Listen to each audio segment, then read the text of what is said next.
Le millionnaire a chassé la livreuse en riant d'elle. Il pensait qu'elle n'était qu'une personne ordinaire. Mais la femme avait une identité puissante. Quand la vérité a éclaté, il a regretté. Si cette histoire vous a intéressé, abonnez-vous à notre chaîne. N'oubliez pas d'aimer cette vidéo et dites-nous de quelle ville vous nous regardez. Nous continuerons. Le rugissement de la moto de Sophie Martin transperça la cacophonie de la circulation parisienne du soir.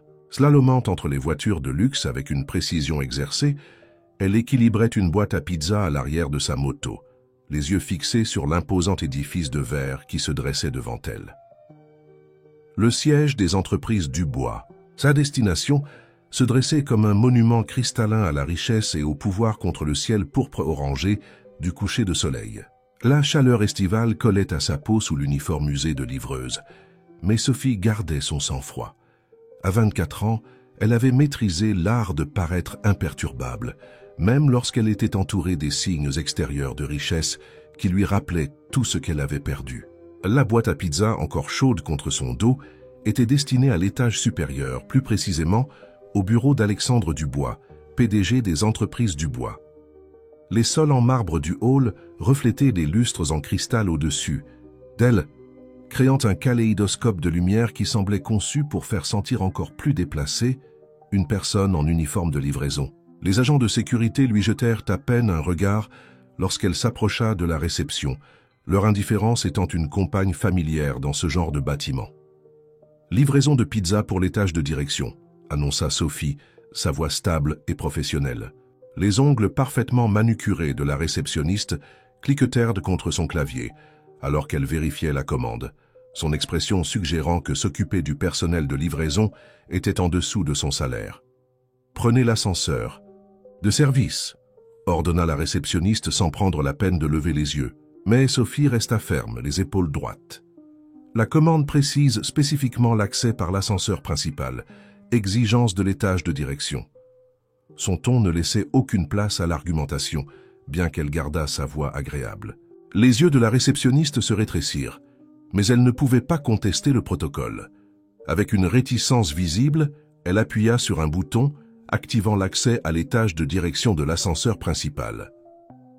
Sophie entra dans l'ascenseur, aux parois miroirs, immédiatement entourée de 3 cadres en costume sur mesure qui s'écartèrent instinctivement d'elle, comme si sa présence risquait de souiller leurs vêtements de créateur. Alors que les portes commençaient à se fermer, une voix autoritaire appela « Retenez cet ascenseur ». Une grande silhouette s'avança, Alexandre Dubois lui-même, bien que Sophie sût qu'il n'aurait aucune raison de la reconnaître. Sa stature d'1,85 m dominait l'espace, son costume de designer lui allant comme une armure, ses cheveux foncés parfaitement coiffés. Il se tenait avec l'assurance de quelqu'un qui n'avait jamais entendu le mot « non ». L'ascenseur s'élança vers le haut, puis s'arrêta soudainement. Une voix mécanique annonça « Attention, capacité de poids maximale dépassée ». Le silence qui suivit était assourdissant. Sophie pouvait sentir l'inconfort des cadres, leur désir partagé d'éviter le regard de Dubois. Mais elle savait ce qui devait être fait, ce que toute personne logique suggérerait. « La dernière personne à entrer devrait sortir », déclara-t-elle simplement, regardant directement Dubois.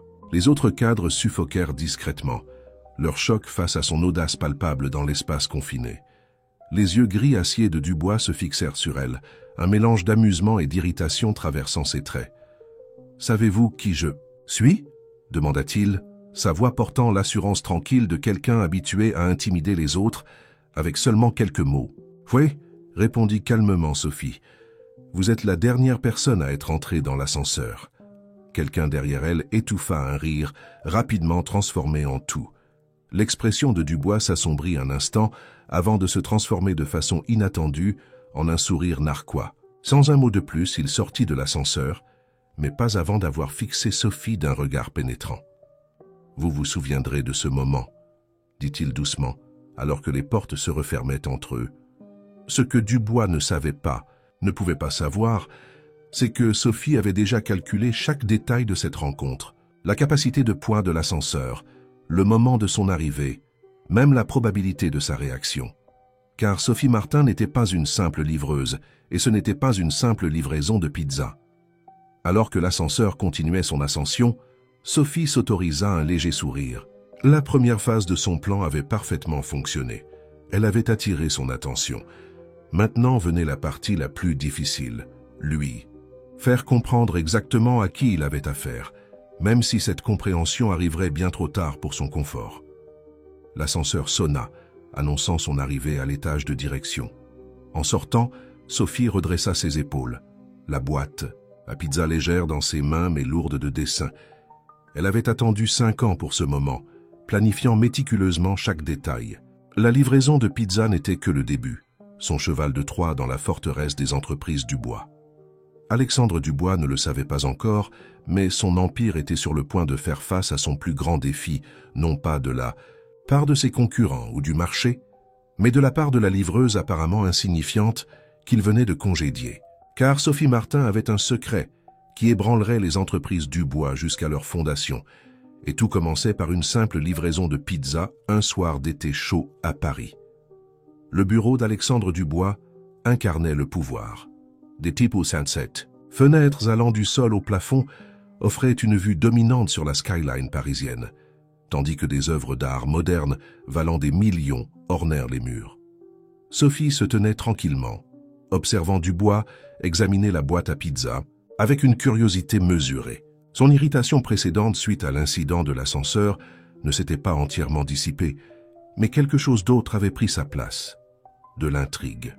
« Dites-moi, dit-il, ouvrant la boîte sans quitter Sophie des yeux, qu'est-ce qui rend une livreuse si confiante qu'elle peut défier du regard un PDG ?» Son ton était conversationnel, mais Sophie reconnut le piège dans ses mots. Il la testait, s'attendant à ce qu'elle rampe ou devienne défensive. Au lieu de cela, elle soutint son regard fermement.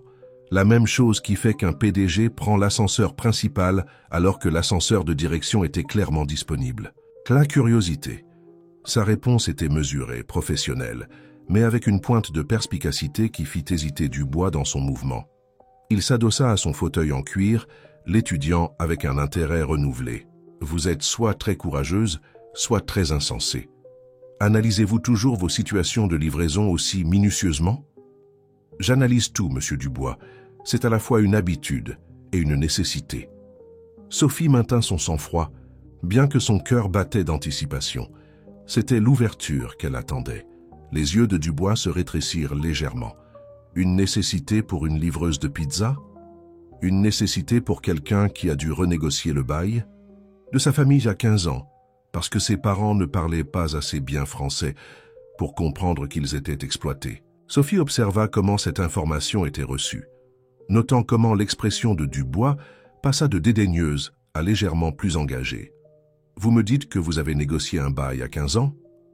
Son scepticisme était évident, mais il y avait aussi une pointe de curiosité dans sa voix. Sophie hocha la tête. « Et à 16 ans, je gérais toutes les affaires financières de ma famille. J'aurais étudié la finance à l'université, mais la vie en a décidé autrement. » Dubois se leva, se dirigeant vers son bureau, où plusieurs écrans affichaient des données financières complexes. Une histoire intéressante. Voulez-vous le prouver ? Il fit un geste vers l'un des écrans. Voici un problème actuel auquel nous sommes confrontés avec l'une de nos filiales. Si vous êtes aussi doué avec les chiffres que vous le prétendez, jetez un coup d'œil. Sophie s'approcha du bureau, maintenant une distance prudente. L'écran montrait une feuille de calcul financière complexe, du genre qui intimiderait la plupart des gens. Mais les yeux de Sophie s'illuminèrent de reconnaissance. « Vous avez une défaillance en cascade dans votre modèle d'évaluation des risques, » dit-elle, après seulement quelques moments d'examen. « Vos analystes utilisent l'écart type pour mesurer le risque, mais ils ne tiennent pas compte de la distribution à queue épaisse dans vos investissements sur les marchés émergents. » Les sourcils de Dubois se haussèrent. « Continuez. Votre modèle suppose une distribution normale des rendements, mais les marchés émergents ne suivent pas ce schéma. Vous sous-estimez vos pertes potentielles d'au moins 23%. » Les doigts de Sophie la démangeaient de toucher le clavier, de lui montrer exactement ce qu'elle voulait dire. Mais elle se retint. « Il y a aussi une erreur dans votre matrice de corrélation. Vous traitez ces marchés comme des variables indépendantes alors qu'ils sont clairement interconnectés. » Pendant un moment, Dubois ne dit rien. Il marcha jusqu'à la fenêtre, les mains croisées dans le dos, les lumières de la ville se reflétant sur sa montre coûteuse. Quand il se retourna, son expression s'était durcie. « Qui êtes-vous vraiment » exigea-t-il, toute prétention de conversation décontractée disparue. Aucune livreuse ne pourrait repérer ses problèmes en quelques minutes alors que toute mon équipe financière les a manqués pendant des semaines. Sophie sourit légèrement. Parfois, les meilleures perspectives viennent de sources inattendues, Monsieur Dubois. C'est peut-être quelque chose que votre équipe financière devrait considérer. Vous gaspillez votre talent à livrer des pizzas, dit-il, son ton dédaigneux mais teinté de quelque chose d'autre, du calcul. Mais le talent sans référence appropriée, sans les bonnes connexions, sans le bon parcours, il est sans valeur dans ce monde. Sophie prit son sac de livraison, ses mouvements délibérés et sans précipitation. Est-ce vraiment ce que vous croyez, Monsieur Dubois? Que le talent n'existe que dans les limites des diplômes coûteux et des adhésions au club privé? Je crois que le succès dans ce monde suit certaines règles, répondit-il froidement. Des règles que quelqu'un comme vous ne pourrait pas comprendre. Alors que Sophie se dirigeait vers la porte, elle se retourna une dernière fois. Les règles peuvent changer, Monsieur Dubois. Et parfois, les personnes dont vous attendez le moins sont celles qui les changent. Sur ces mots, elle quitta son bureau sachant qu'elle avait semé les graines du doute dans son esprit. Ce que Dubois ne réalisait pas, c'est que la présence de Sophie dans son bureau ce soir-là n'était pas une coïncidence. Chaque mot, chaque geste, chaque réponse avait été soigneusement chorégraphié. Car Sophie Martin ne livrait pas seulement une pizza. Elle délivrait un message qui deviendrait plus clair dans les semaines à venir alors que les entreprises Dubois feraient face à des défis qu'elles n'avaient jamais vus venir. Tandis qu'elle descendait en ascenseur vers le hall, Sophie s'autorisa un moment de satisfaction. La phase 2 était terminée. Elle avait démontré ses connaissances tout en maintenant sa couverture. Et plus important encore, elle avait fait en sorte que Dubois la sous-estime. Exactement comme prévu. 2 semaines après l'incident de la livraison de pizza, l'étage de direction des entreprises Dubois bourdonnait d'une tension inhabituelle. Alexandre Dubois se tenait à la tête de la table de conférence, son comportement habituellement composé montrant de subtiles fissures alors qu'il s'adressait à ses cadres supérieurs. « Expliquez-moi, dit-il, sa voix trompeusement calme, comment nous avons manqué cela ?» Il fit un geste vers l'écran de présentation derrière lui qui affichait une série de projections financières alarmantes. L'action de l'entreprise avait chuté de 15% en seulement 3 jours et leur division du marché asiatique perdait de l'argent. Victoria Chen, sa directrice financière, s'éclaircit la gorge. La volatilité du marché n'a pas été prédite par nos modèles. La corrélation entre nos investissements asiatiques était exactement ce qu'elle avait dit qu'elle serait, interrompit Dubois, s'attirant des regards confus de ses cadres. Il écarta leurs regards interrogateurs d'un geste, son esprit revenant à la livreuse qui avait repéré en quelques minutes ce que toute son équipe financière avait manqué pendant des semaines. Jacques Moreau, le responsable de la gestion des risques, se déplaça inconfortablement dans son fauteuil en cuir. « Monsieur, nous avons découvert des irrégularités dans nos systèmes. Quelqu'un a accédé à nos bases de données financières. » La tête de Dubois se redressa brusquement. « Quel genre d'accès ?»« Rien n'a été falsifié, » précisa rapidement Moreau.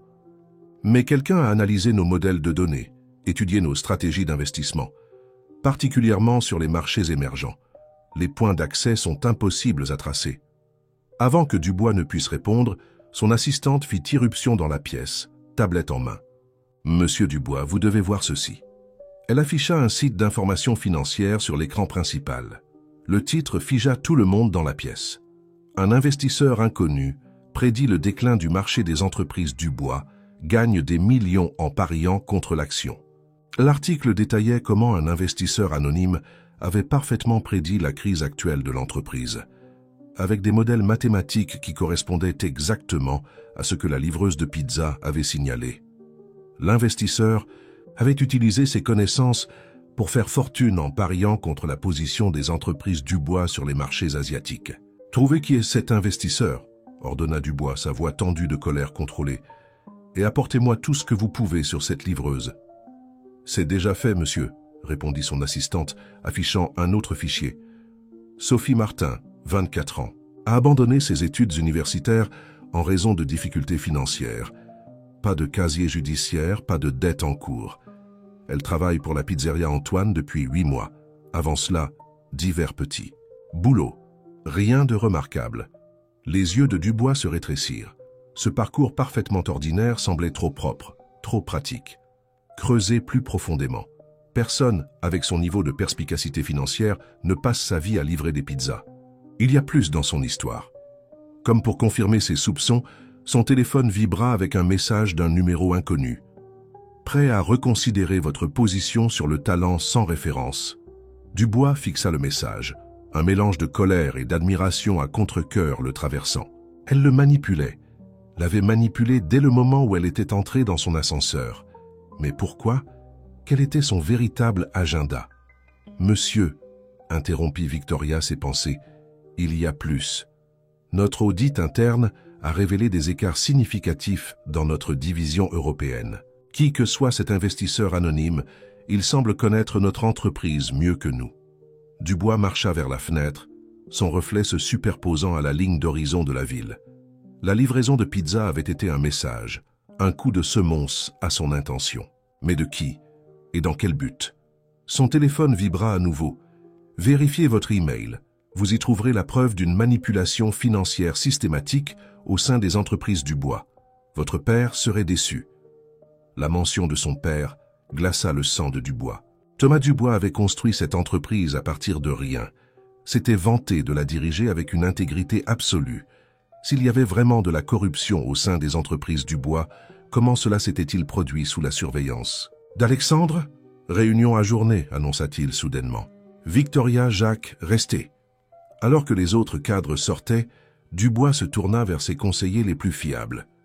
Nous avons une situation. Quelqu'un joue contre mon entreprise et il utilise nos propres faiblesses contre nous. Je veux que chaque transaction, chaque investissement, chaque décision prise au cours des 5 dernières années soit auditée. Cela pourrait révéler des choses que nous ne voulons pas trouver, avertit prudemment Victoria. Mieux vaut les trouver d'abord, répondit Dubois d'un air sinistre, car j'ai le sentiment que notre mystérieuse livreuse ne fait que commencer.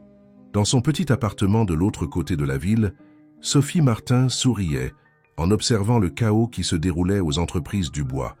La phase 3 se déroulait exactement comme prévu. Elle ouvrit son ordinateur portable, révélant des dizaines d'onglets remplis de données financières des entreprises Dubois, des informations qu'elle avait passé des années à collecter. Une photo encadrée était posée sur son bureau, montrant une Sophie plus jeune avec un homme âgé devant le siège original des entreprises Dubois. Elle toucha doucement la photo, son expression s'adoucissant. « Ça commence, grand-père. Tout ce que tu as construit, tout ce qu'ils t'ont pris, nous allons remettre les choses en ordre. » Sophie se retourna vers son ordinateur, affichant une feuille de calcul complexe. Le vrai jeu était sur le point de commencer. Et Alexandre, Dubois n'avait aucune idée que la livraison de pizza n'était que le premier mouvement d'une stratégie beaucoup plus vaste. Le lendemain matin, Alexandre Dubois arriva à son bureau plus tôt que d'habitude. Il avait passé une nuit blanche à examiner d'anciens dossiers de l'entreprise, recherchant tout lien entre Sophie Martin et le passé des entreprises Dubois. Le nom de son père résonnait dans son esprit, ainsi que le mystérieux message concernant sa déception. Alors qu'il parcourait les archives numériques, une notification apparut sur son écran.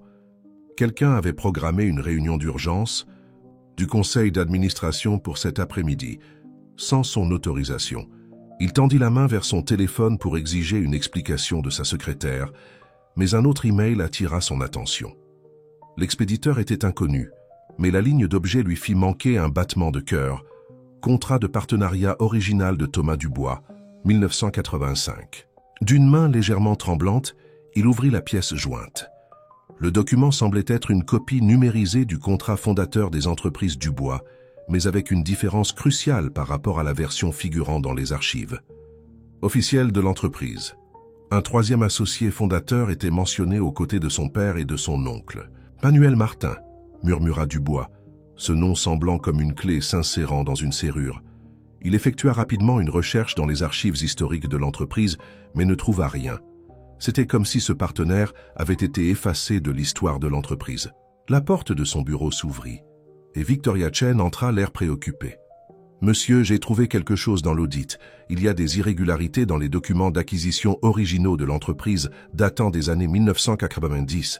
Il semble que certains partenaires aient été retirés des registres. Dubois s'adossa à son fauteuil, les pièces commençant à s'assembler. L'un de ses partenaires serait-il par hasard Manuel Martin? La surprise de Victoria était évidente. « Oui, comment avez-vous… » « Parce que sa petite fille vient de livrer une pizza à mon bureau il y a 2 semaines. » interrompit Dubois, se levant pour faire les 100 pas derrière son bureau. « Qu'est-il arrivé aux actions de Martin ?» Victoria consulta sa tablette.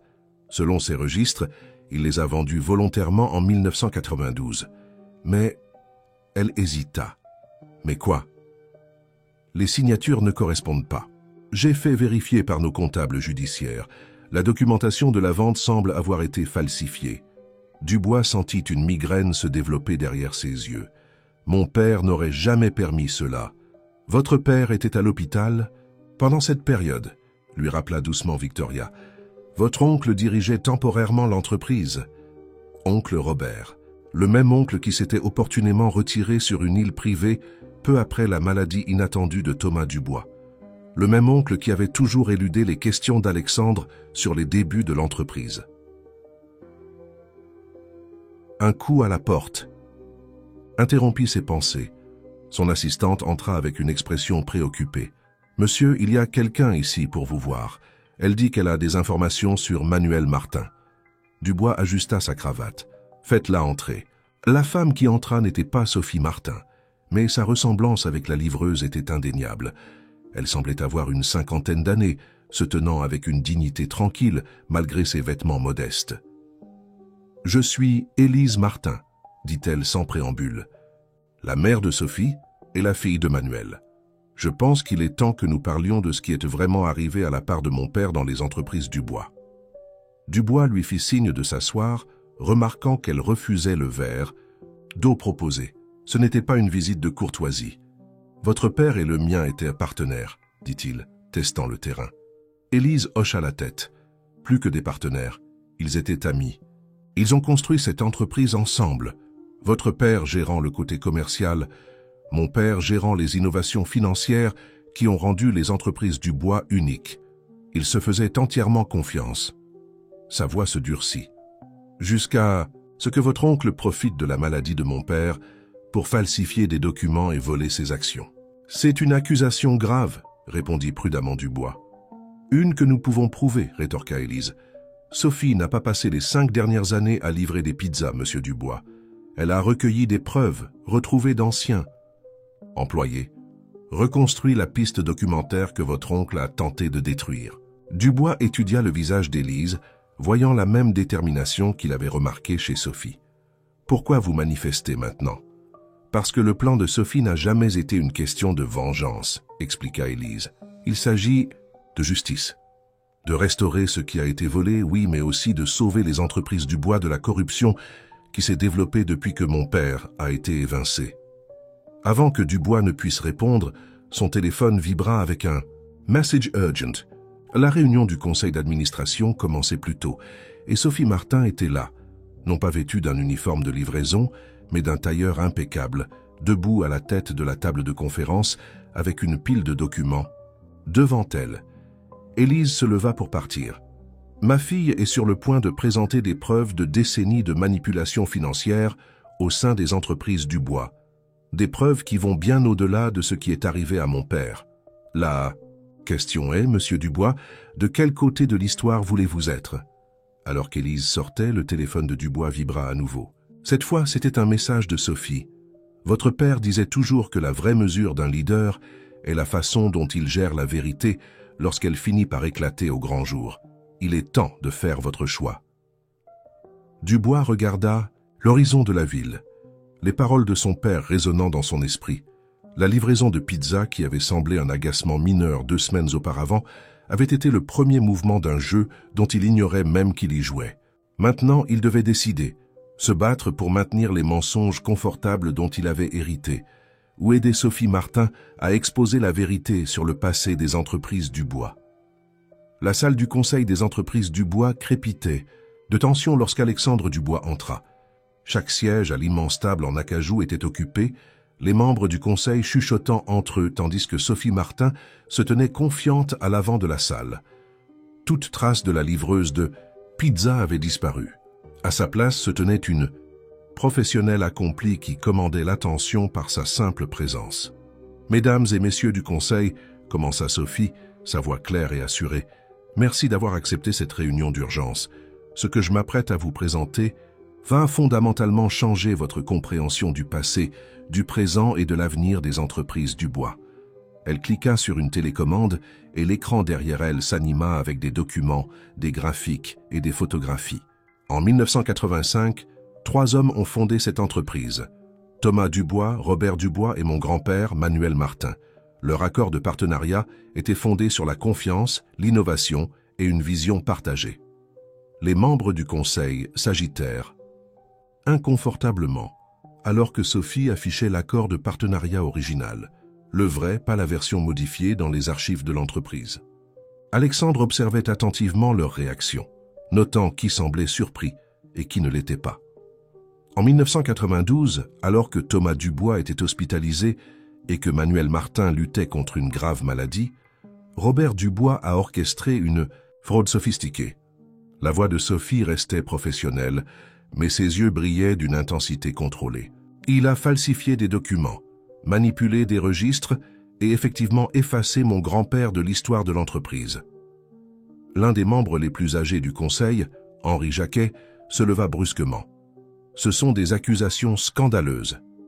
Où sont vos preuves? Sophie sourit légèrement. Je suis heureuse que vous posiez la question, monsieur Jacquet, particulièrement puisque votre signature apparaît sur plusieurs des documents frauduleux. Elle passa à la diapositive suivante, montrant des signatures agrandies avec des résultats d'analyse forensique. Nos experts ont confirmé que ces signatures ont été falsifiées, y compris la vôtre, monsieur Jacquet. La question est, étiez-vous un participant volontaire ou une autre victime de la tromperie de Robert Dubois? Jacquet se laissa retomber sur sa chaise, le visage blême. Alexandre nota la réaction, ajoutant une autre pièce au puzzle de la corruption passée de son entreprise. Mais il ne s'agit pas seulement de torts historiques, poursuivit Sophie. La corruption qui a commencé avec l'éviction de mon grand-père s'est répandue dans les entreprises Dubois comme un cancer. Au cours des 5 dernières années, j'ai découvert des preuves de manipulation financière systématique, de comptes cachés et de transactions irrégulières, suivant tous les mêmes modèles établis en 1992. Elle produisit un épais classeur, le plaçant sur la table. Ceci contient des preuves détaillées de membres actuels du Conseil poursuivant les pratiques de Robert Dubois. Rapports de bénéfices falsifiés, pertes cachées, évaluation d'actions manipulées, tous conçus pour enrichir quelques privilégiés aux dépens des actionnaires et des employés. La salle du Conseil explosa dans le chaos. Plusieurs membres commencèrent à crier, d'autres exigèrent de voir les preuves, et quelques-uns restèrent simplement assis dans un silence, stupéfaits. Alexandre Dubois observait tout cela, son esprit bouillonnant d'implications et de possibilités. Sophie leva la main pour réclamer le silence. « Je ne suis pas ici pour détruire les entreprises Dubois. Je suis ici pour les sauver. » Elle se tourna vers Alexandre. « Votre père et mon grand-père ont construit quelque chose de remarquable. Une entreprise qui aurait pu changer le monde financier pour le mieux. Au lieu de cela, elle est devenue un terrain de jeu pour des cadres corrompus et des profiteurs sans vergogne. » Alexandre se leva lentement, captant l'attention de la salle. « Mademoiselle Martin, vous avez formulé de sérieuses accusations contre des membres actuels et anciens de ce conseil. Qu'est-ce que vous proposez exactement ?»« Une restructuration complète, » répondit Sophie sans hésitation. « Des audits indépendants de toutes les divisions, de nouveaux protocoles de conformité, et plus important encore, la restauration de la participation initiale de mon grand-père, non pas à lui puisqu'il n'est plus parmi nous, mais à une fondation qui garantira que les entreprises Dubois retrouvent à leurs principes originaux d'innovation et d'intégrité. » La salle tomba dans le silence alors qu'Alexandre s'approchait de l'avant de la pièce. Tous les yeux le suivaient, les membres du conseil retenant leur souffle, se demandant de quel côté ils se rangeraient. Il prit le classeur de preuves, feuilletant ses pages avec un soin délibéré. « Monsieur Dubois, » appela nerveusement l'un des membres du conseil, « vous n'allez sûrement pas laisser cette livreuse de pizza nous dicter des conditions ?» Alexandre leva les yeux, son expression indéchiffrable. Cette livreuse de pizza a fait ce qu'aucun d'entre nous n'a eu le courage de faire. Elle a exposé la pourriture au cœur de notre entreprise. La seule question est, avons-nous le courage de l'exciser? Il se tourna vers Sophie, voyant dans ses yeux le même dévouement au principe qu'il se rappelait chez son père. « Mademoiselle Martin, je crois que nous avons beaucoup à discuter. Mais d'abord, il fit de nouveau face au Conseil sa décision prise. Je propose une suspension immédiate de tous les membres actuels du Conseil, en attendant une enquête complète. Ceux qui sont pour. » La salle explosa à nouveau, mais cette fois, Alexandre remarqua quelque chose d'intéressant. Plusieurs des membres les plus jeunes du Conseil, ceux qui avaient rejoint l'entreprise après l'ère de son père, levaient la main en signe de soutien. Le changement arrivait aux entreprises du bois, que la vieille garde l'apprécie ou non. Sophie observait les procédures avec une satisfaction soigneusement dissimulée. La phase 4 de son plan se déroulait parfaitement. Mais en croisant le regard évaluateur d'Alexandre, elle savait que la partie la plus difficile était encore à venir. Car sauver les entreprises du bois nécessiterait plus que simplement exposer le passé.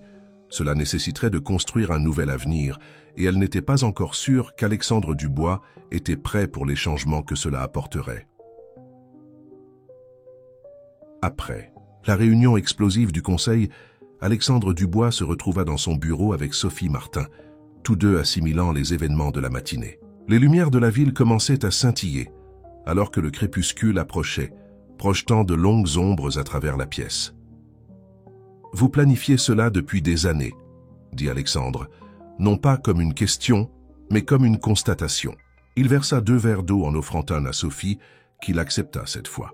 « Depuis mes 19 ans, confirma-t-elle, prenant une gorgée prudente. Quand mon grand-père était malade, il m'a raconté la véritable histoire des entreprises du bois.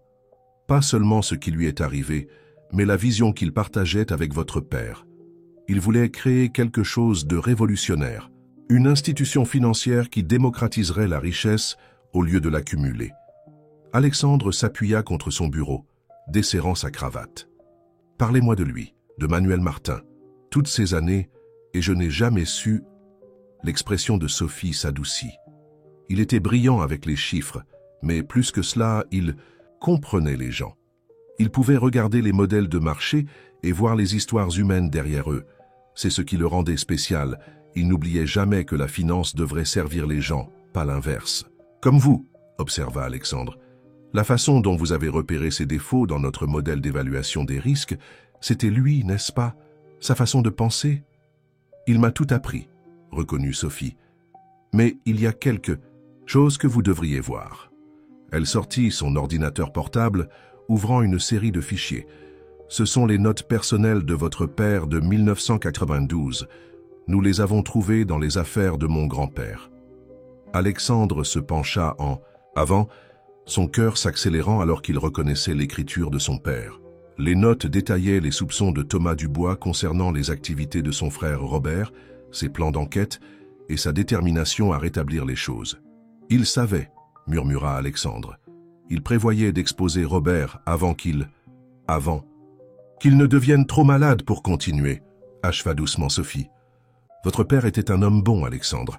Il a essayé de protéger l'entreprise, mais Robert a agi trop rapidement. » Alexandre passa une main dans ses cheveux, des années de confusion s'éclaircissant enfin. « C'est pour cela que vous êtes venu à moi d'abord, n'est-ce pas?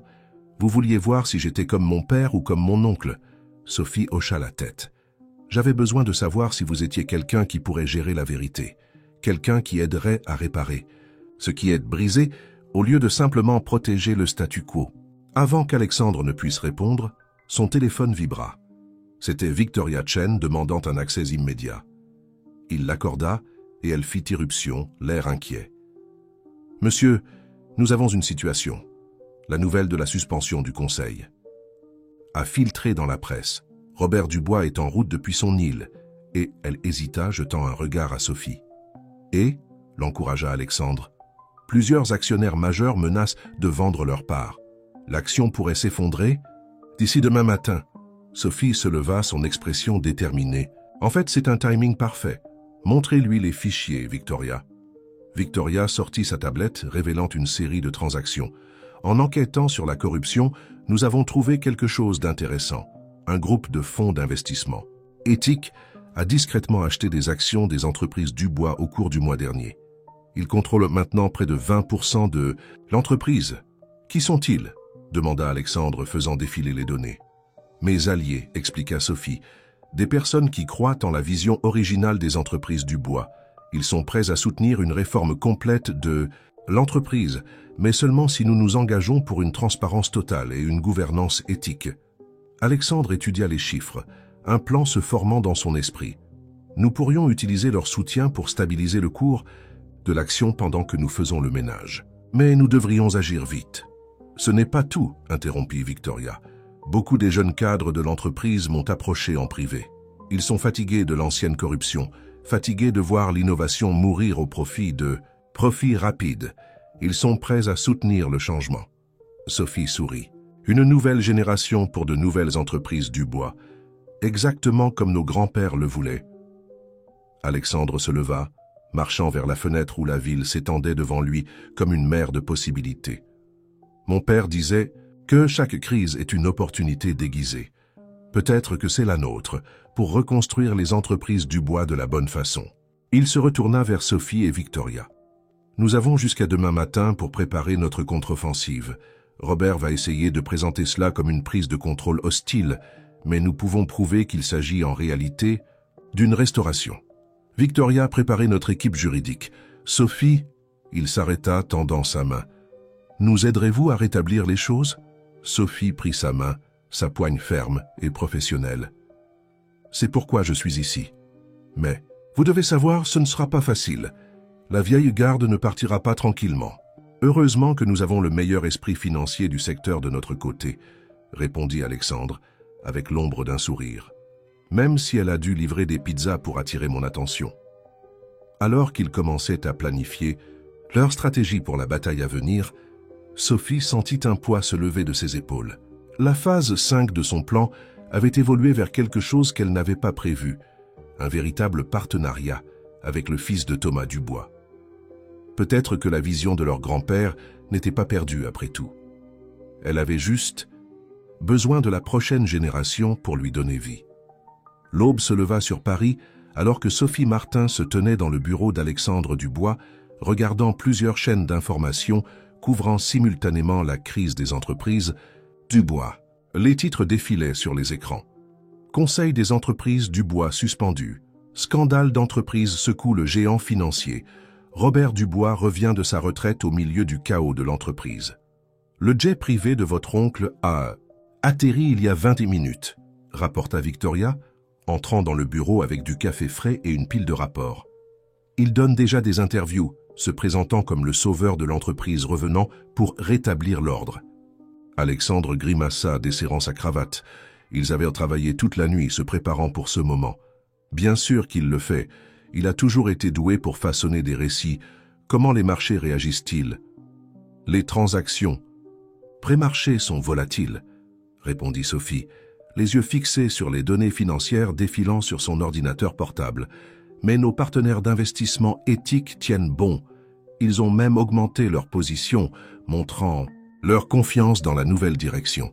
La porte s'ouvrit brusquement, alors que Jacques Moreau se précipitait à l'intérieur, son apparence habituellement impeccable montrant des signes de tension. Nous avons un problème. Les avocats de Robert déposent une demande d'injonction d'urgence pour réintégrer le conseil.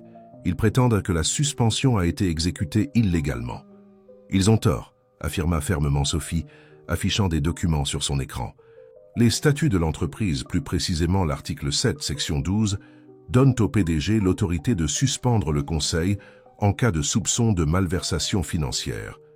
Les actions d'Alexandre étaient parfaitement légales. Mais cela nous occupera au tribunal, médita Alexandre, faisant les 100 pas dans la pièce. C'est son jeu, nous retarder suffisamment longtemps pour rallier ses anciens alliés et reprendre le contrôle. Le téléphone de Sophie vibra avec un SMS entrant. Son expression changea alors qu'elle le lisait. Un mélange d'inquiétude et de détermination traversant son visage. Nous avons un autre problème. Ma mère vient de m'avertir.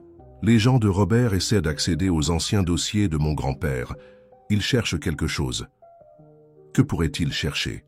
Demanda Victoria, mais le visage d'Alexandre avait déjà pâli de reconnaissance. Le protocole de contingence, murmura-t-il. Papa l'a mentionné une fois. Une sécurité qu'il avait construite avec Manuel dans les fondations de l'entreprise. Quelque chose pour protéger la mission originale des entreprises du bois. Sophie hocha lentement la tête. Grand-père en a parlé aussi, mais il ne m'a jamais dit les détails. Il disait que c'était plus sûr si je ne savais pas. Une agitation à l'extérieur du bureau attira leur attention. À travers les parois vitrées, ils pouvaient voir Robert Dubois traversant l'étage de direction, flanqué d'avocats et de personnel de sécurité. Il ressemblait exactement à ce que Sophie avait imaginé d'après de vieilles photos. Grand, distingué mais avec une froideur dans les yeux que les photos ne pouvaient pas capturer. « Prête ?» demanda doucement Alexandre, redressant sa veste. Sophie redressa ses épaules. « Je suis prête depuis 5 ans. » La porte s'ouvrit et Robert Dubois entra comme s'il possédait l'endroit. Ce qui, Sophie se le rappela, était effectivement le cas autrefois. Il avait maintenant la soixantaine 10, mais l'âge ne l'avait rendu que plus imposant, plus assuré de son propre pouvoir. Alexandre, la voix de Robert portait une chaleur feinte. « Quel gâchis tu as créé! Heureusement, je suis là pour aider à le nettoyer. » Ses yeux glissèrent vers Sophie, se rétrécissant légèrement. « Et vous devez être la petite fille de Manuel, la livreuse de pizza. »« En fait, répondit calmement Sophie, je suis la personne qui a exposé votre fraude de plusieurs décennies contre cette entreprise. » Le sourire de Robert ne vacilla pas. « Fraude, un mot si dur. J'ai simplement protégé les entreprises Dubois de l'idéalisme irréaliste de votre grand-père. Certaines personnes ne sont simplement pas adaptées aux réalités de la haute finance. Est-ce ce que vous vous êtes dit quand vous avez falsifié des documents pendant qu'il était malade ?» La voix d'Alexandre trancha la pièce comme de la glace. « Quand vous avez trahi non seulement Manuel Martin mais votre propre frère. J'ai fait ce qui était nécessaire, » lança Robert, son masque de civilité se fissurant légèrement. Thomas et Manuel auraient détruit cette entreprise avec leurs notions ridicules de banque éthique et de démocratisation financière. J'ai sauvé les entreprises Dubois. Vous les avez volées, corrigea Sophie, et maintenant nous les reprenons. Le rire de Robert était froid. Avec quoi? Quelques documents douteux? Quelques membres du conseil mécontents? J'ai construit les systèmes qui font fonctionner cette entreprise. Je sais où tous les cadavres sont enterrés. Mauvais. Choix de mots, oncle Robert, dit doucement Alexandre, considérant ce que nous avons découvert sur votre implication dans la maladie de papa. La couleur quitta le visage de Robert. Vous ne pouvez rien prouver. En fait, intervint Victoria, s'avançant avec sa tablette, nous pouvons prouver beaucoup de choses. Voulez-vous voir les preuves que nous avons préparées pour l'AMF? Le sang-froid de Robert se fissura davantage.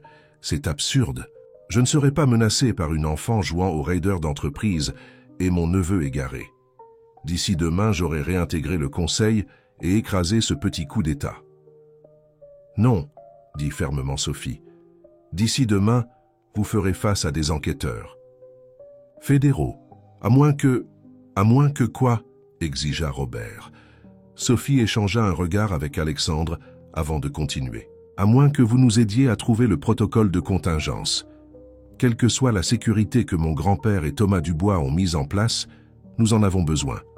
Non pas pour vous détruire, mais pour restaurer l'entreprise à ce qu'elle aurait dû être.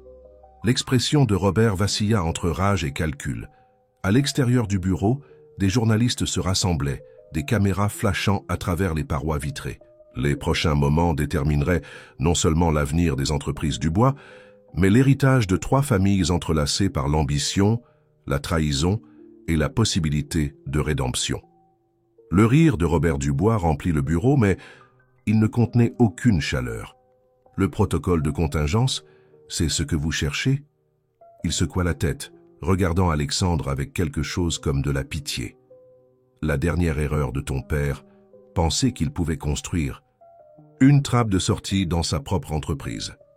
Pas une trappe de sortie, corrigea Sophie, sa voix ferme, un commutateur de restauration, un moyen de ramener l'entreprise à son objectif initial, si elle s'éloignait trop de ses principes fondateurs.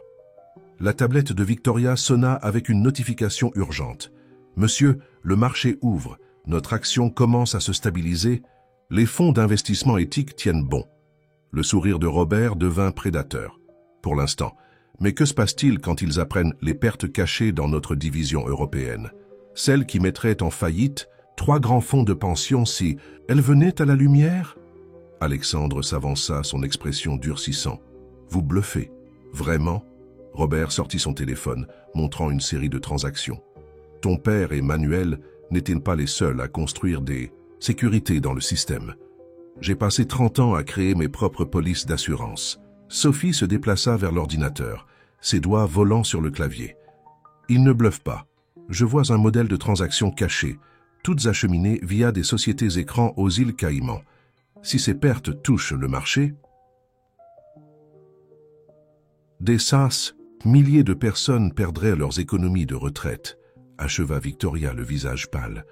Robert écarta les mains dans un geste d'impuissance feinte. Quel dommage! Peut-être devrions-nous discuter des conditions de ma retraite tranquille?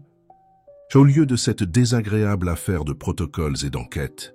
Mais Sophie n'écoutait pas.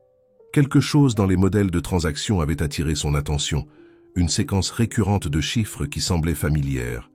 Ces numéros de routage, murmura-t-elle, ils ne sont pas aléatoires.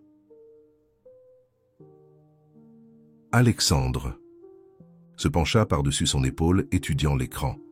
Que voulez-vous dire? Regardez le modèle, c'est une séquence de Fibonacci, mais avec des variations. Les yeux de Sophie s'illuminèrent de reconnaissance. Mon grand-père m'apprenait les modèles cachés dans les données financières. Il disait que les nombres pouvaient raconter des histoires si l'on savait comment les lire. L'expression suffisante de Robert vacilla légèrement. Vous voyez des choses qui n'existent pas. Non, dit fermement Sophie, affichant plus de données. Ces transactions, elles ne cachent pas seulement des pertes. Elles laissent une piste. Votre frère et mon grand-père savaient que vous pourriez tenter quelque chose comme ça. Ils ont intégré le protocole de contingence dans le système même que vous avez utilisé pour cacher votre fraude. Victoria se précipita vers un autre ordinateur, analysant les chiffres que Sophie avait mis en évidence. Elle a raison, ces transactions sont comme des miettes de pain. Chacune pointe vers une autre, créant une carte à travers l'architecture cachée de l'entreprise. Impossible, grogna Robert, mais sa confiance se fissurait. Thomas était à l'hôpital quand j'ai implémenté ces systèmes. Manuel était déjà parti. Parti, mais pas oublié, dit doucement Alexandre, se souvenant de quelque chose. Papa disait toujours que le meilleur endroit pour cacher quelque chose était sous les yeux de tous. Il se tourna vers Sophie. Pouvez-vous suivre la piste? Les doigts de Sophie dansaient sur le clavier, les leçons de son grand-père la guidant à travers les couches de données financières. C'est comme une serrure à combinaison. Chaque transaction correcte révèle l'étape suivante. Ils ont créé un chemin à travers vos propres tromperies, oncle Robert. Robert se précipita vers l'ordinateur, mais des gardes de sécurité, alertés par le signal silencieux de Victoria, le retinrent. Vous ne comprenez pas ce que vous faites. L'entreprise ne peut pas survivre à une transparence totale. Peut-être que l'entreprise que vous avez construite ne le peut pas, répondit Alexandre. Mais ce n'est pas l'entreprise que nous essayons de sauver. L'écran de Sophie se remplit soudainement de nouvelles données, comptes cachés, registres de propriété véritables et documents originaux que Robert pensait avoir détruits des décennies auparavant. Je l'ai, souffla-t-elle. Le protocole de contingence, ce n'est pas seulement une sécurité. C'est un registre complet de chaque transaction, chaque manipulation, chaque changement apporté à l'entreprise depuis 1992. Votre frère et mon grand-père ont créé un grand livre fantôme qui a suivi tout. Et maintenant, nous avons des preuves, ajouta Victoria, transmettant déjà des copies à leurs avocats. Pas seulement de la fraude originale contre Manuel Martin, mais de chaque action illégale depuis lors. Robert s'affaissa dans l'emprise des gardes de sécurité, son empire de secrets s'écroulant autour de lui. « Vous allez tout détruire », murmura-t-il. Non. Sophie se leva, faisant face à l'homme qui avait tenté d'effacer l'héritage de sa famille. Nous allons tout reconstruire, de la bonne façon cette fois. Alexandre posa une main sur son épaule, tous deux regardant leur révélation envoyer des ondes à travers le monde financier. Le protocole de contingence avait été là tout le temps, caché dans le système même que Robert avait utilisé pour corrompre les entreprises du bois. Thomas Dubois et Manuel Martin avaient joué le plus long des jeux, sachant qu'un jour leurs enfants comprendraient les indices qu'ils avaient laissés derrière eux. À l'extérieur du bureau, les journalistes se pressaient contre le verre, les caméras flashant, alors qu'ils capturaient le moment où les entreprises Dubois commençaient leur transformation. Mais à l'intérieur, Sophie Martin et Alexandre Dubois planifiaient déjà leurs prochaines étapes, prêts à réaliser la vision que leur grand-père leur avait confiée, une vision de puissance financière utilisée pour le bien, de richesse qui élève les gens au lieu de les maintenir à terre. La tempête qu'ils avaient redoutée se transformait en une aube qu'ils n'avaient jamais attendue. Et quelque part, Sophie le savait, son grand-père souriait. Le lendemain matin, le siège des entreprises Dubois bourdonnait d'une activité sans précédent.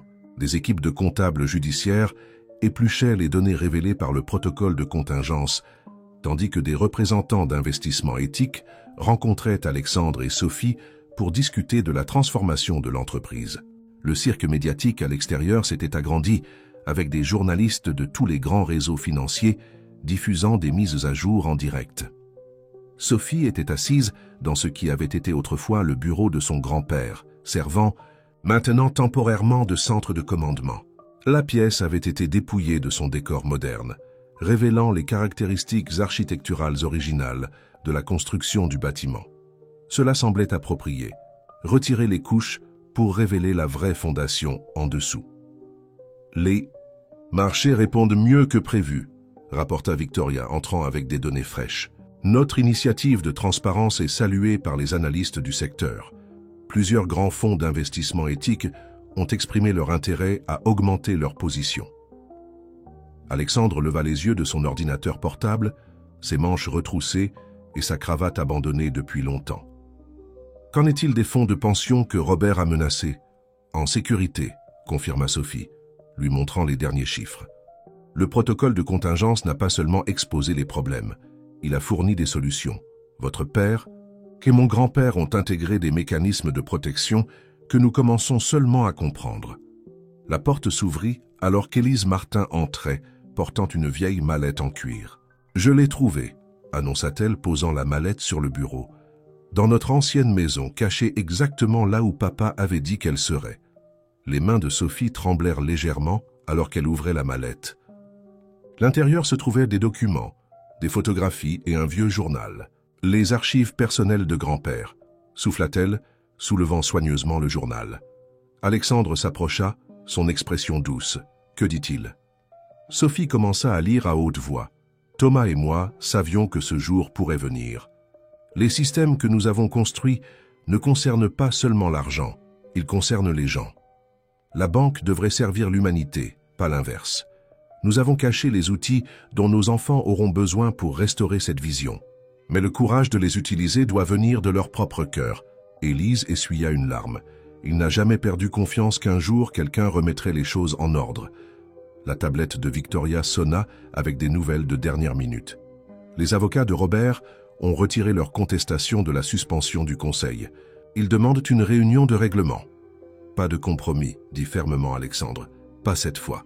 La vérité sort. Toute la vérité. » Sophie acquiesça, mais son attention fut attirée par autre chose dans le journal de son grand-père. « Écoutez ceci. La plus grande menace pour une entreprise éthique n'est pas la concurrence externe, c'est la corruption interne. C'est pourquoi nous avons construit le protocole ECO. » « Le protocole ECO ?» demanda Victoria. « Cela n'était pas dans les données de contingence. » « Parce que ce n'est pas à propos d'exposer le passé, » réalisa Sophie, parcourant les entrées passes du journal. « C'est à propos de protéger l'avenir. Ils ont créé un système permanent de surveillance éthique intégré dans les opérations centrales de l'entreprise. Il est conçu pour empêcher quiconque de corrompre à nouveau l'entreprise. » Alexandre étudia les pages du journal par-dessus son épaule. « Pouvons-nous le mettre en œuvre ?»« Nous l'avons déjà fait, » sourit Sophie. « En activant le protocole de contingence, nous avons automatiquement déclenché le protocole ECO. Le système est déjà en train de se reconstruire, établissant de nouvelles directives éthiques et des exigences de transparence qui ne peuvent pas être contournées. » Élise toucha doucement le journal. « Ton grand-père serait si fier, ma chérie. Vos deux grands-pères seraient fiers de vous deux. » Un coup à la porte les interrompit. Jacques Moreau entra, à la fois épuisé et excité. Vous devez voir cela. Le protocole ECO, il n'affecte pas seulement les entreprises du bois. Il révèle des modèles similaires de corruption dans d'autres institutions financières. Des entreprises avec lesquelles Robert a travaillé, des conseils d'administration où il a siégé. Un effet domino, murmura Victoria. Tout le système est forcé à la transparence. Alexandre passa une main dans ses cheveux. C'est plus grand que notre entreprise, n'est-ce pas? Il s'agit de changer l'ensemble du secteur financier. C'était toujours le plan, dit Sophie, lisant plus loin dans le journal. Écoutez, le vrai changement ne peut pas être isolé. Quand une institution adopte une pratique éthique, cela crée une pression sur les autres pour suivre. Nous ne construisons pas seulement une entreprise, nous plantons des graines de transformation. À l'extérieur du bureau, ils pouvaient entendre des acclamations. Des employés qui venaient d'apprendre que leur pension était sécurisée, des investisseurs découvrant que leur foi dans les affaires éthiques avait été récompensée, de jeunes analystes financiers voyant la preuve que le profit et les principes pouvaient coexister. Sophie marcha vers la fenêtre, regardant le lever du soleil peindre la ville en nuances d'or. Vous savez ce que cela signifie, n'est-ce pas? Tout change à partir de maintenant. La façon dont nous faisons des affaires, la façon dont nous pensons à la finance, la façon dont nous mesurons le succès. Alexandre la rejoignit à la fenêtre. Heureusement que nous avons le meilleur esprit financier du secteur pour aider à guider ce changement. Bien que je doive demander, est-ce que la livraison de pizza vous manque? Sophie rit, le son clair et authentique. Je pense que j'ai trouvé un meilleur moyen de livrer la marchandise. Victoria s'éclaircit la gorge. En parlant de livraison, la presse demande une déclaration conjointe de vous deux. Ils appellent cela la révolution du bois Martin. Élise prit le journal de son père, lisant la dernière entrée. À ceux qui trouvent ces mots, rappelez-vous que la vraie richesse ne se mesure pas en euros, mais dans le changement positif que nous créons dans le monde. Sophie et Alexandre échangèrent un regard, tous deux comprenant le poids de l'héritage qu'ils portaient maintenant.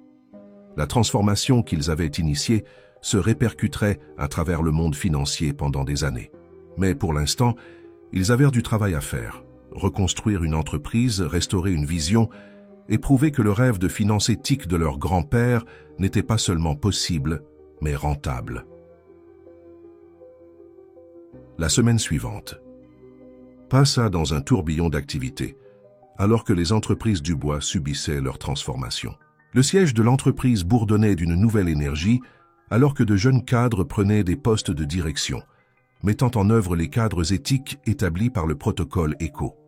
Sophie et Alexandre travaillaient sans relâche, leur partenariat devenant un symbole de la renaissance de l'entreprise.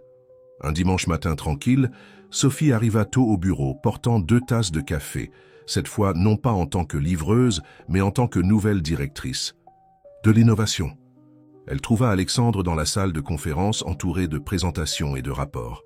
« J'ai pensé que vous pourriez avoir besoin de ceci, » dit-elle, plaçant l'un des cafés à côté de lui. « Bien que je doive vous prévenir, mes compétences de barista ne sont pas aussi bonnes que mon timing pour la livraison de pizza. » Alexandre sourit, acceptant le café avec gratitude. « Je n'arrive toujours pas à croire que vous avez passé 5 ans à planifier tout cela. Le travail de livreuse, l'analyse financière, la collecte de preuves. J'ai eu de bons professeurs, » répondit Sophie, s'installant dans un fauteuil. « Mon grand-père m'a appris que la patience et la préparation sont les clés d'un changement durable. D'ailleurs, livrer des pizzas m'a donné un aperçu de comment les gens ordinaires sont affectés par les politiques financières. Chaque livraison était un rappel de pourquoi cela comptait. » Victoria entra, tablette en main comme d'habitude. Les rapports du matin sont arrivés. 3 grandes banques ont annoncé des comités de surveillance éthique similaires à notre protocole ECO. L'industrie l'appelle la norme Martin du bois. Ils ont peur, observa Alexandre. Ils voient ce qui s'est passé ici et ils essaient de prendre les devants sur leur propre scandale. Bien, dit fermement Sophie. La peur de l'exposition peut être un puissant motivateur de changement. Mais ce n'est pas seulement la peur. Regardez ces chiffres. Elle afficha les dernières données du marché. Les entreprises adoptant des pratiques éthiques constatent une confiance accrue des investisseurs. Le marché prouve ce que nos grands-pères ont toujours cru. L'éthique et les profits peuvent coexister. Une notification apparut sur la bas. Tablette de Victoria. Les gestionnaires des fonds de pension sont ici pour la réunion. Et Vous devriez tous les deux voir ceci. » Elle alluma la télévision de la salle de conférence, où un réseau d'informations financières couvrait les derniers développements. Dans un retournement de situation étonnant, annonça le présentateur, Robert Dubois a annoncé son intention de coopérer pleinement avec les enquêteurs. Des sources indiquent qu'il fournit des preuves de manipulation financière à l'échelle de l'industrie, s'étendant bien au-delà des entreprises Dubois. Alexandre coupa le son de la télévision. Il essaie de se sauver lui-même en exposant ses anciens alliés. Ironique, médita Sophie.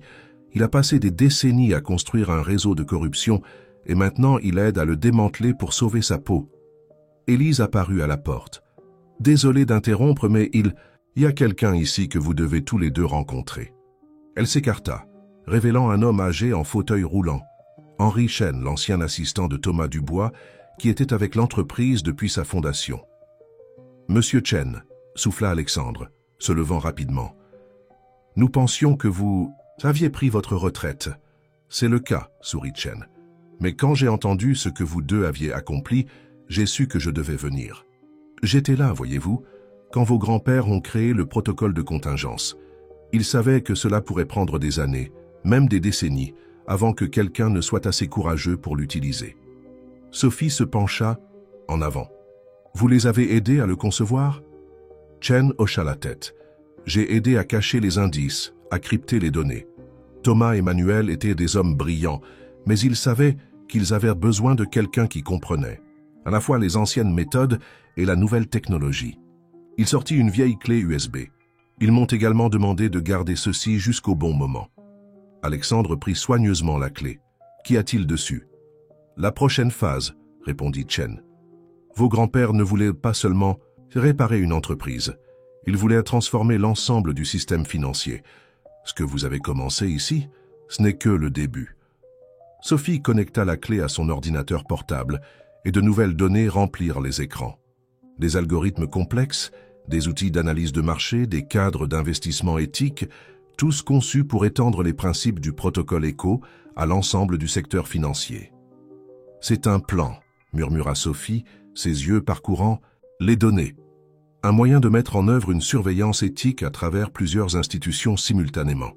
« Ils ont pensé à tout, » dit doucement Alexandre. « Même maintenant, ils continuent à nous enseigner. » La tablette de Victoria sonna à nouveau. Les gestionnaires des fonds de pension attendent, et la presse veut savoir si vous êtes prêts à annoncer l'initiative mondiale. Sophie et Alexandre échangèrent des regards, pensant tous deux à l'héritage de leur grand-père et à l'avenir qu'ils avaient envisagé. Les changements qu'ils avaient initiés aux entreprises Dubois se répercutaient déjà à travers le monde financier, mais ceci, c'était quelque chose de plus grand. « Dites-leur que nous serons là dans 5 minutes, » décida Alexandre. « Mais d'abord, » il se tourna vers Sophie, « êtes-vous prête pour cela ? Ce que nous sommes sur le point de faire va tout changer. » Sophie pensa à son grand-père, à toutes les nuits qu'elle avait passées à livrer des pizzas tout en étudiant. Des registres financiers, à la vision qui l'avait animée pendant 5 ans. « J'ai été prête toute ma vie. La question est, le monde est-il prêt ?» Chen sourit d'un air entendu. « Vos grands-pères se sont posé la même question il y a 30 ans. Ils ont décidé que le monde n'était peut-être pas prêt, mais qu'il avait désespérément besoin de changement quand même. C'est pourquoi ils ont créé tout ceci, pas seulement pour réparer ce qui était brisé, mais pour construire quelque chose d'entièrement nouveau. » Alors qu'ils rassemblaient leur matériel pour la réunion, Sophie s'arrêta près de la fenêtre. La ville s'étendait devant elle, un labyrinthe de bâtiments où d'innombrables décisions financières façonnaient des millions de vies. Bientôt, ces décisions seraient guidées par de nouveaux principes, façonnés par l'éthique que son grand-père et Thomas Dubois avaient défendue. La révolution qu'ils avaient commencée ne concernait plus seulement une entreprise. Il s'agissait de prouver que la finance pouvait être une force pour le bien, que le profit et les principes pouvaient aller main dans la main. Et tandis que Sophie se retournait pour rejoindre Alexandre, elle savait qu'il ne faisait que commencer. 10 mois après la mise en œuvre du protocole ECO, Sophie se retrouva devant le comité financier des Nations Unies. Le grand hall d'assemblée était rempli de représentants des principales institutions financières mondiales, tous désireux d'entendre parler du système qui remodelait la finance mondiale. Les principes sont simples, expliqua Sophie, sa voix portant à travers la chambre silencieuse. Transparence complète, surveillance éthique, responsabilité à tous les niveaux. Le protocole ECO ne prévient pas seulement la corruption, il récompense l'intégrité. Dans l'audience, Alexandre regardait avec fierté Sophie captiver l'attention de certains des leaders financiers les plus puissants du monde. Elle avait parcouru un long chemin depuis la livreuse de pizza qu'il avait défiée dans un ascenseur, tout en conservant cette même détermination inébranlable. Mais mettre en œuvre ces changements n'est pas facile, poursuivit Sophie. Nous comprenons les défis auxquels vous faites face. Les entreprises du bois y ont été confrontées aussi. La question n'est pas de savoir si ces changements sont difficiles, c'est de savoir si nous pouvons nous permettre de ne pas les faire. Un banquier distingué de Londres leva la main. Mademoiselle Martin, bien que les résultats aux entreprises du bois soient impressionnants, nos institutions ont des structures différentes, des histoires différentes. Des secrets différents, acheva Sophie avec un sourire entendu. C'est précisément pourquoi le protocole ECO est conçu pour être adaptable. Il ne s'agit pas d'imposer un système unique. Il s'agit d'établir des principes universels qui peuvent être personnalisés pour chaque institution. Victoria, assise à côté d'Alexandre, vérifia sa tablette. « Notre action vient d'atteindre un nouveau sommet historique », chuchota-t-elle. Le marché répond à sa présentation. Alexandre hocha la tête, mais son attention fut attirée par une agitation à l'arrière de la salle. Plusieurs représentants d'institutions financières concurrentes étaient regroupés, leurs expressions sombres. Il les reconnut comme membres de la vieille garde, des personnes qui avaient bénéficié du même système que son oncle avait exploité. Après la présentation, Sophie les rejoignit dans une salle de conférence privée, surplombant la scène. « Ils ont peur, dit-elle, desserrant sa veste formelle. Je pouvais le voir dans leurs yeux. Ils savent que le changement arrive, mais ils le combattent encore. »« Peut-on les blâmer ?» répondit Alexandre, lui passant une bouteille d'eau. « Nous démantelons un système qui les a rendus très riches. Ils n'abandonneront pas cela sans se battre. » Victoria entra avec des nouvelles urgentes. « Nous avons du mouvement. 3 grandes banques viennent d'annoncer qu'elles forment une coalition pour étudier les implications des réformes bancaires éthiques. »« Tactique dilatoire, nota Sophie. Ils essaient de ralentir l'élan. »« Il y a plus, continua Victoria. Ils remettent spécifiquement en question la légalité des exigences de transparence du protocole ECO. Ils prétendent que cela viole les lois de confidentialité financière. » Le téléphone d'Alexandre vibra avec un message de leur équipe juridique. Ils déposent une action en justice conjointe. Ils veulent une injonction pour empêcher d'autres entreprises d'implémenter le protocole. Sophie ne semblait pas surprise. « Votre père et mon grand-père l'avaient prédit. C'est dans leurs notes. L'ancien système ne tomberait pas sans combattre. Mais ils nous ont aussi laissé les outils pour gagner ce combat, » lui rappela Alexandre. Il afficha les données de la clé USB d'Henry Chen.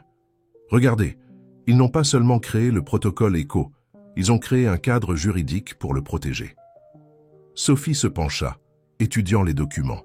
« C'est brillant.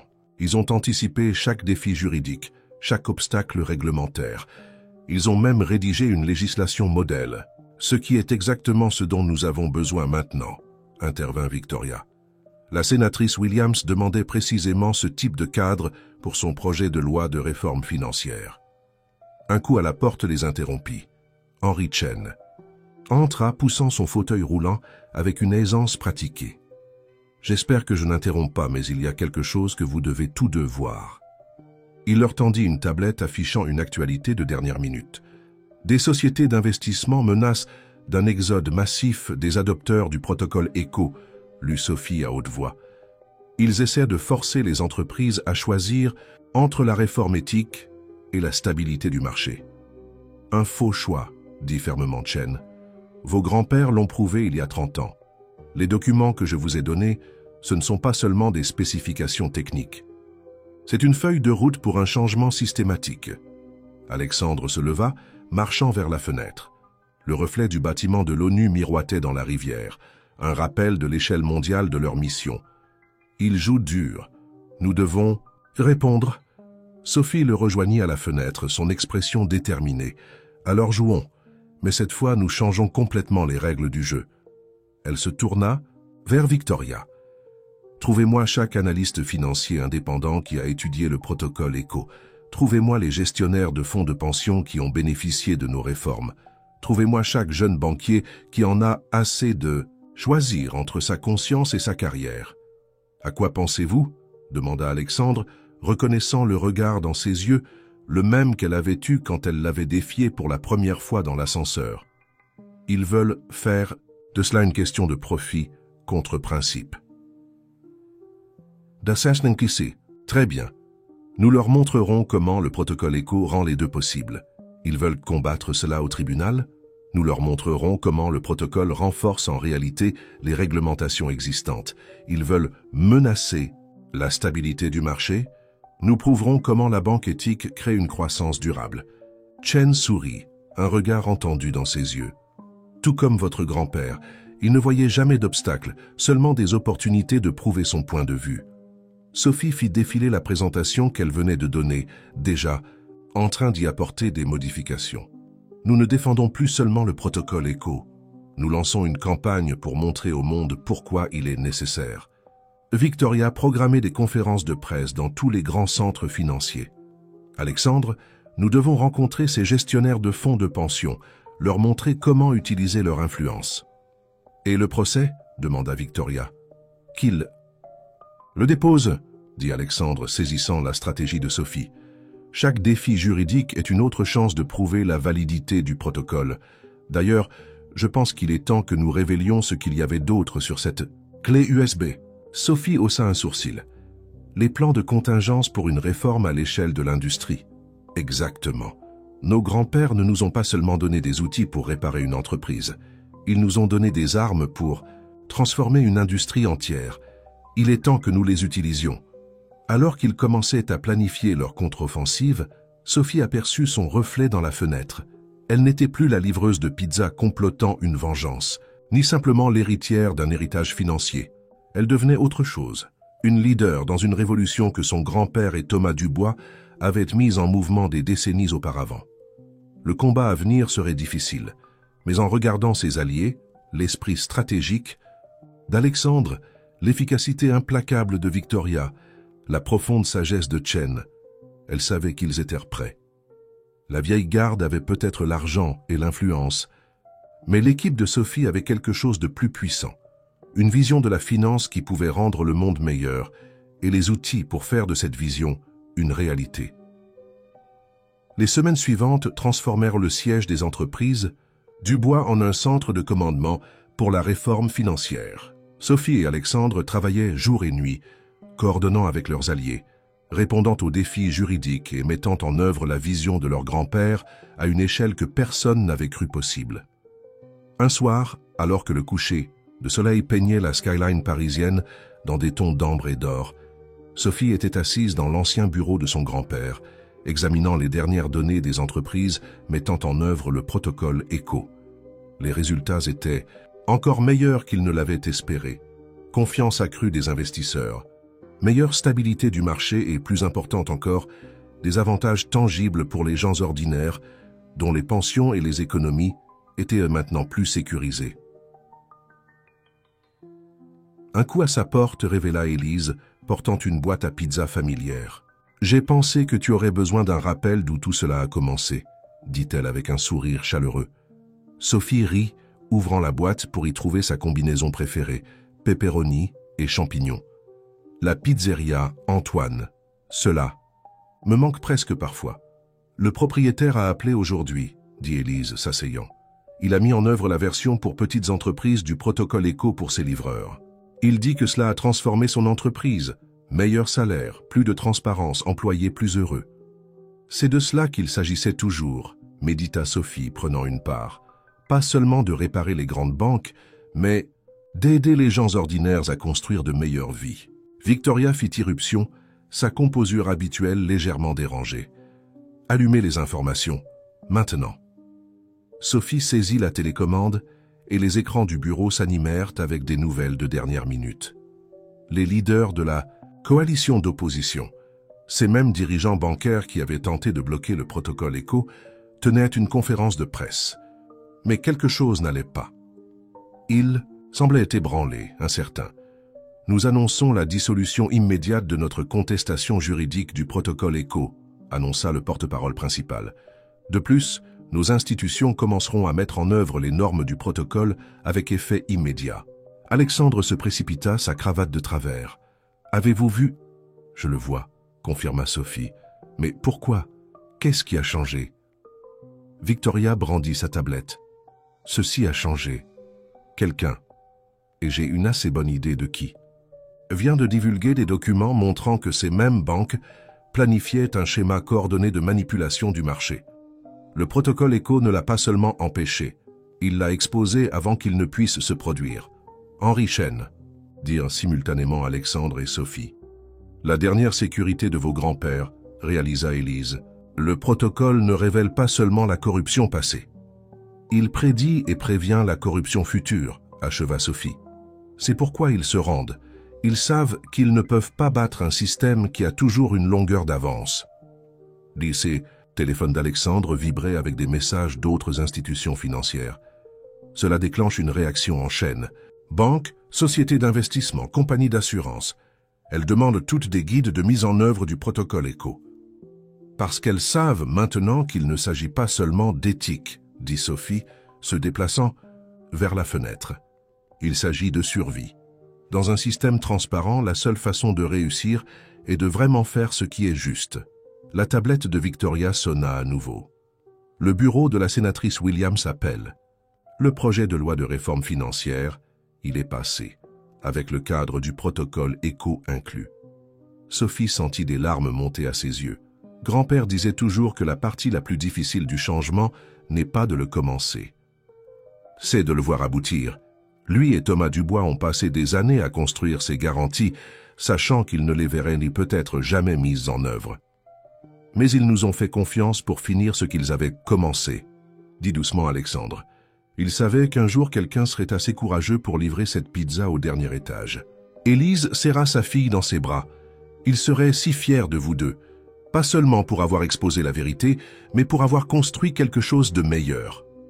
Comme pour confirmer, Henri Chen entra dans le bureau en fauteuil roulant. « J'ai pensé que vous voudriez voir ceci. » Il tendit à Sophie une enveloppe usée. « Votre grand-père m'a donné ceci il y a des années, avec pour instruction de la remettre quand le moment serait venu. » Sophie ouvrit l'enveloppe d'une main tremblante. À l'intérieur se trouvait une seule photographie. Manuel Martin et Thomas Dubois debout devant le bâtiment original des entreprises Dubois, tous deux jeunes et pleins de rêves. Au dos se trouvait une note manuscrite. À ceux qui ont trouvé le courage de changer le monde, il ne s'agissait jamais de vengeance. Il s'agissait de croire que la finance pouvait être une force pour le bien. Les outils que nous avons laissés derrière étaient des graines. Vous les avez aidés à grandir en quelque chose de beau. Le reste dépend de vous. Continuez à construire. Continuez à croire. Continuez à apporter l'espoir à ceux qui en ont le plus besoin. Sophie passa la photo à Alexandre, qui étudia le visage de son père avec une émotion tranquille. À l'extérieur du bureau, il pouvait entendre des acclamations, alors que les employés regardèrent les nouvelles de leur victoire se propager à travers le monde financier. La révolution qu'ils avaient commencée ne réussissait pas seulement. Elle transformait la nature même de la finance mondiale. Victoria sourit à sa tablette. Les médias sociaux explosent. Ils l'appellent la grande réforme financière. Le moment où la finance a enfin placé les personnes avant les profits. Et ils se trompent sur une chose, dit Sophie, regardant à nouveau la photographie. Nous n'avons pas forcé la finance à placer les personnes avant les profits. Nous avons prouvé que servir les gens est le meilleur moyen de générer des profits. Durables, c'est ce que nos grands-pères savaient depuis le début. Alors que le soleil se couchait sur Paris, Sophie Martin et Alexandre Dubois se tenaient ensemble à la fenêtre, regardant leur vision de la finance éthique remodeler l'horizon. Le chemin à venir aurait ses défis, mais ils avaient quelque chose de puissant de leur côté. La vérité sur ce que la finance pourrait être, et les outils pour faire de cette vérité une réalité. La boîte à pizza était ouverte. Sur le bureau derrière eux, un humble rappel d'où leur révolution avait commencé. Parfois, réalisa Sophie, les plus grands changements commencent par les plus petites livraisons. Et maintenant, ils livraient quelque chose de précieux au monde entier, l'espoir d'un avenir financier meilleur et plus éthique. 6 mois après la mise en œuvre mondiale du protocole ECO, les entreprises du bois organisèrent une cérémonie spéciale dans leur siège rénové.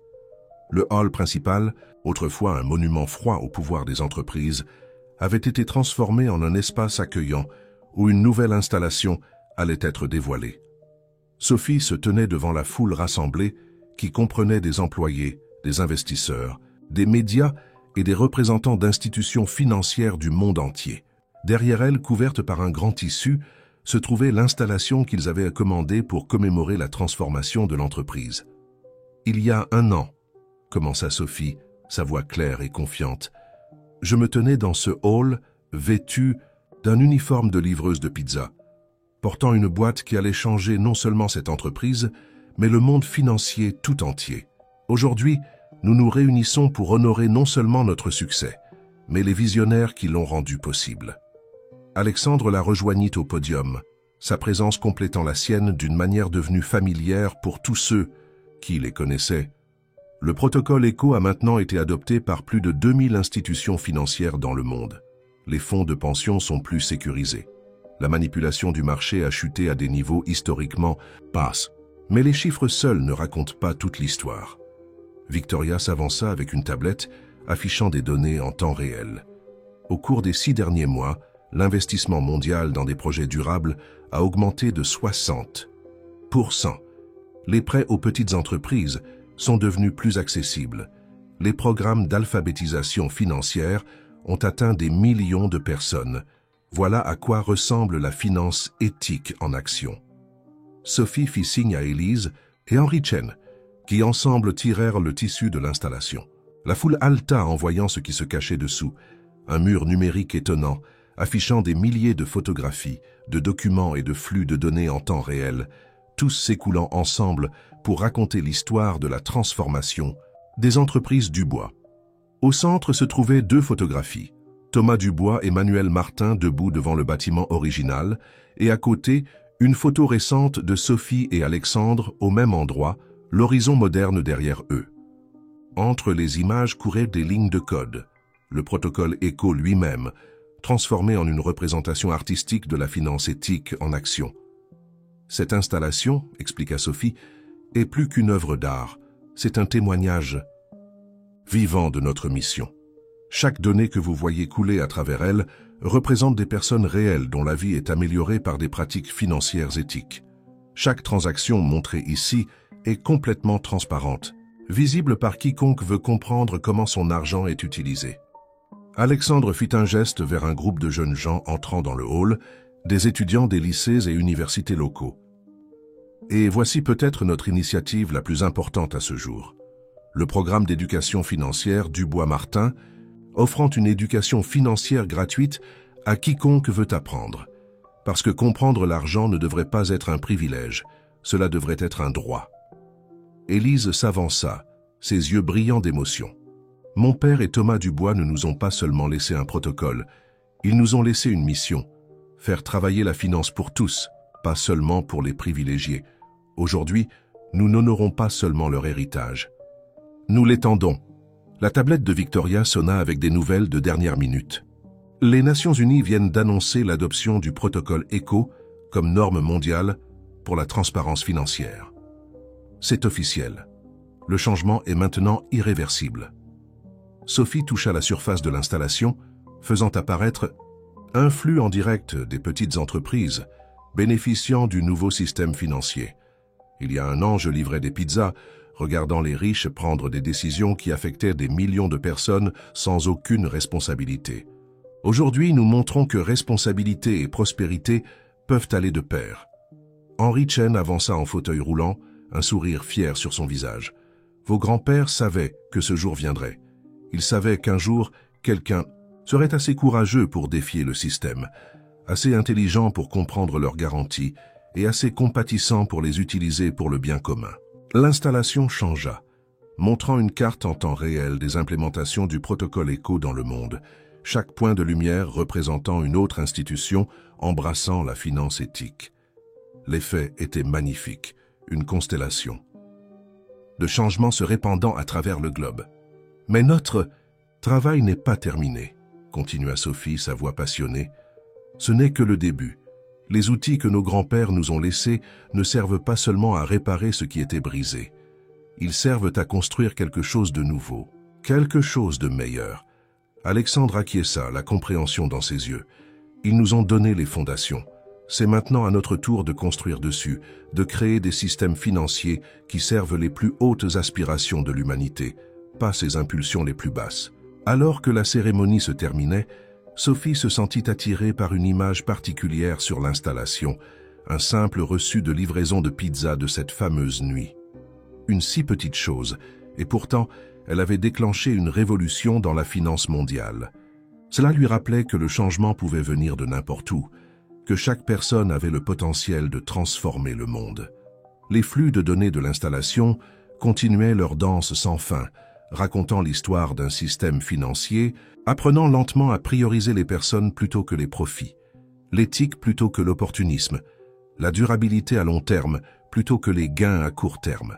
C'était une histoire encore en cours d'écriture, chaque nouveau jour apportant de nouveaux défis et opportunités. Mais maintenant, ils avaient les outils pour relever ces défis, et plus important encore, ils avaient la preuve que la finance éthique n'était pas seulement un rêve, c'était une réalité pratique et rentable. La livreuse de pizza qui avait osé défier un PDG était devenue le symbole de quelque chose de plus grand. Le pouvoir des gens ordinaires a créé un changement extraordinaire. 5 ans après la livraison de pizza qui avait changé le monde. Financier.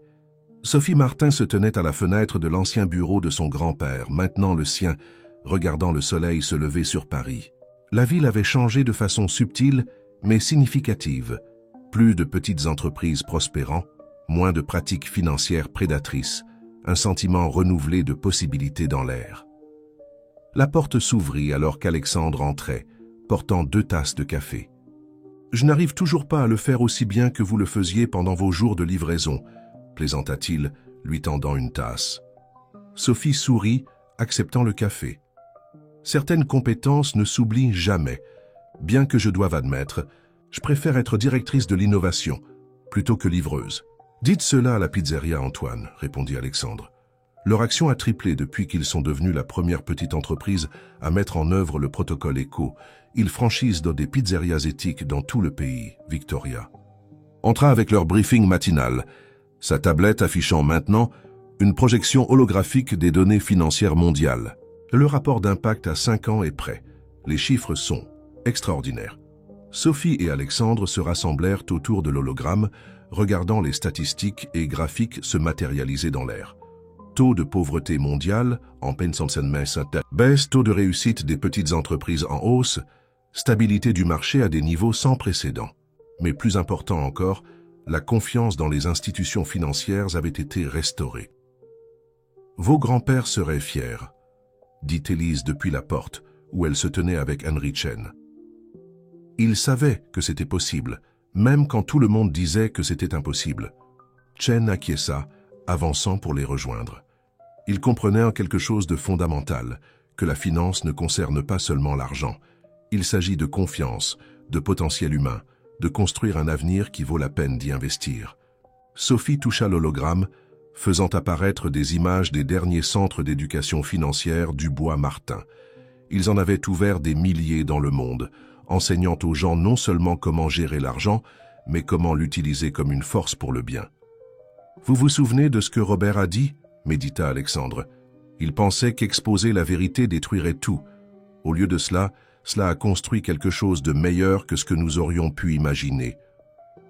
En parlant de Robert, intervint Victoria, son programme de réhabilitation montre des résultats prometteurs. Plusieurs autres anciens dirigeants ont suivi son exemple, nous aidant à identifier et prévenir la corruption financière dans le monde entier.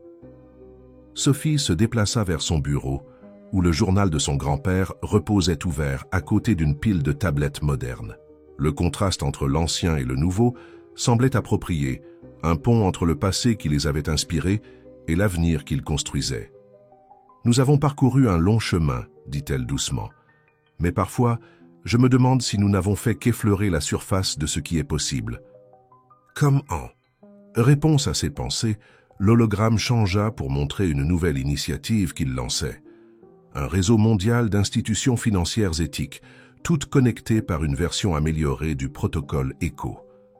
Cela rendrait la finance éthique accessible à tous, partout.